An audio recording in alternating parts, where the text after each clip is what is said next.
baraka zako.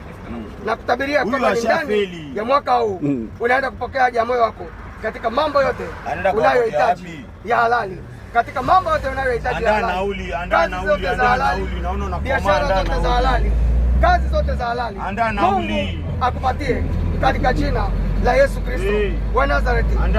Mungu akubariki sana, Mungu akubariki sana. Niseme ya kwamba kama kuna mtu yoyote ambaye anasema mchungaji, ninayo sadaka kwa ajili ya Injili, support Injili. Mchungaji alikuwa Yesu. Kama unayo sadaka, nauli. Kama unayo sadaka, nauli. Support Injili. Mchungaji Yesu tu. Support Injili. Wengine wapiga kazi. Hoja piga kazi toka asubuhi. Gari ngapi? Wacha niombe kwa ajili yako. Kwa mtu yote anayetoa sadaka. Unaombea watu wamefika sana. Baba, katika jina la Yesu, asante. Kwa ajili ya mtu yote ambaye nayo sadaka kwa ajili ya Injili. Naomba mbariki anjapo, bariki atoka. Bariki kazi ya mikono yako. Bariki lolote unalolifanya. Bariki lolote unalolifanya. Analolifanya mtu huyu. Kama tunamjua hapa wako watu wengi. Makanisa kibao. Ametoa kwa ajili ya kazi yako. Ataje kanisa lake liko wapi? Kwa ajili